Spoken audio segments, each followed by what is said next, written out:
Good morning, we are off to the SOS house and internet again today, and yeah.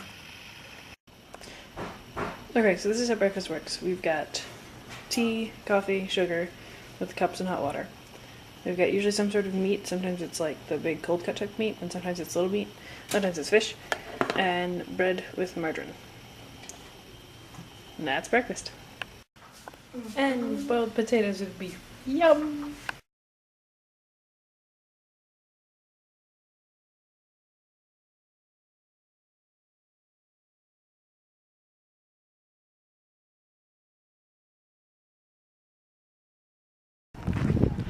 Okay, so we're off a little bit early today because my pants are noticeably in need of replacing.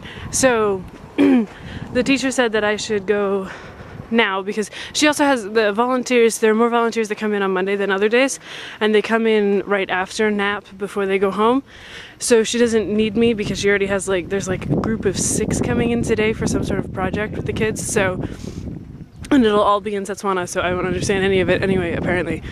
So she sent me out after lunch, which was tasty, and now we're going to go to the internet cafe just for a short bit and then catch the number 6 combi down to the mall and buy pants. Yes. Okay, observations for today. I think today's going to be about food. So I've mentioned that there are 3 groups of children that come to the school. There's the kids that are the children of the people that work there.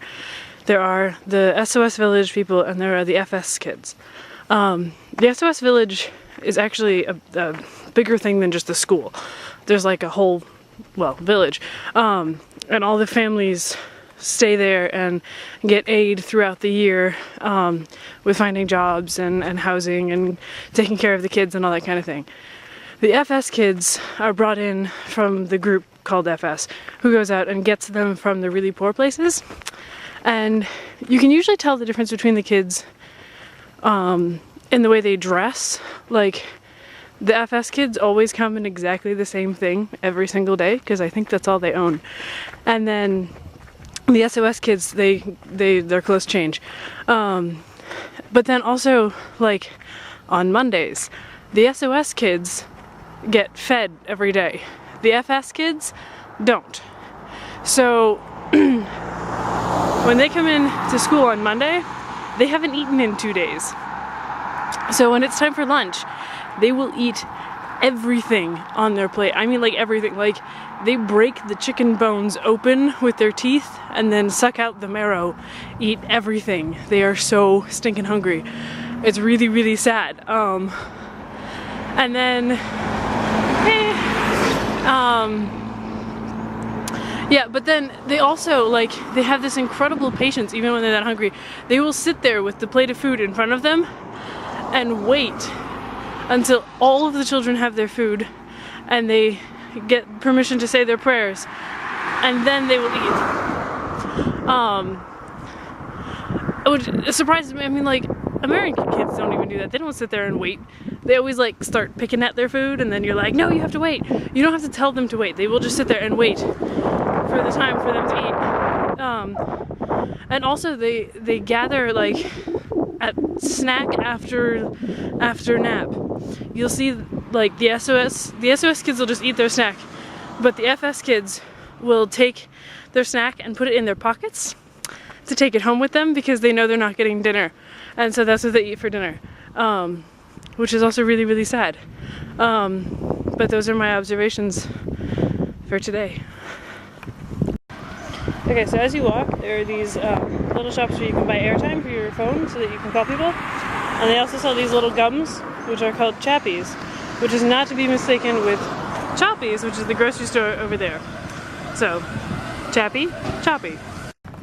Okay, so the internet cafe is full right now, so I'm gonna go to the mall first and then get back and do the internet after that.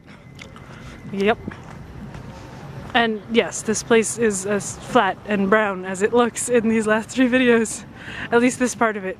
If you get out where there's less people, there's more trees and termite mounds and things to change what the landscape looks like. And there are mountains somewhere. Yeah, I don't know where they are right now, but they're around here somewhere. Okay, that was fun. We made it to the mall. Apparently people sign cactuses. Look at that. That's cool. Okay, so we are back to Game City, where I saw clothes that I actually sort of liked, and beware of fake checks. Okay, but I didn't think I needed them, and I was like, ah, they won't fit in my bag. I didn't quite realize the imminent death of my pants. So now we're back to get pants.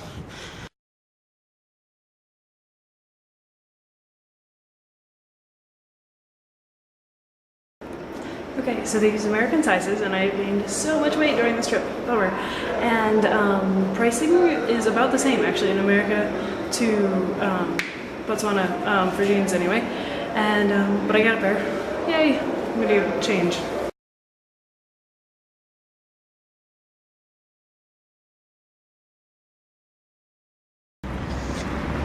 Okay, now I have to figure out how to get back. Getting here I did with Bibiana before, so that wasn't as difficult. But getting back, we didn't go back from here, so I'm not sure how to do this. Let's figure it out. This will be fun. Okay, they don't go in circles, so you can't just get back on the same one and keep riding and hope it goes back to where it started from. They go to the rink, so I have to go to the other side of the mall onto the rink where we were last time and see if I can find one that brings me to the nondescript Choppies Mall that I'm trying to get to.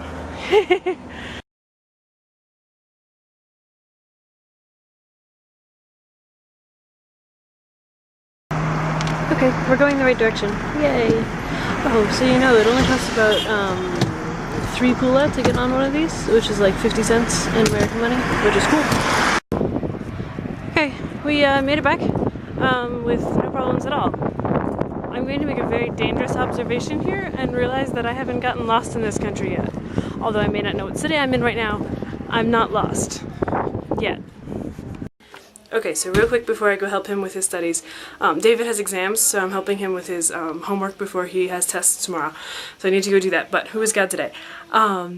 Today I was talking to John about money, and I was giving him advice, which is really funny because he's really, really good with money, and I'm learning so much about business from him.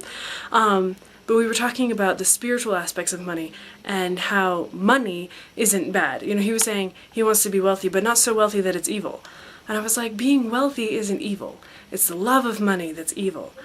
And I was looking at it and I was trying to explain to him what the love of money is and what the profit of money is. And I was talking to him about it, and I was thinking about the children today that would wait to say thank you before eating.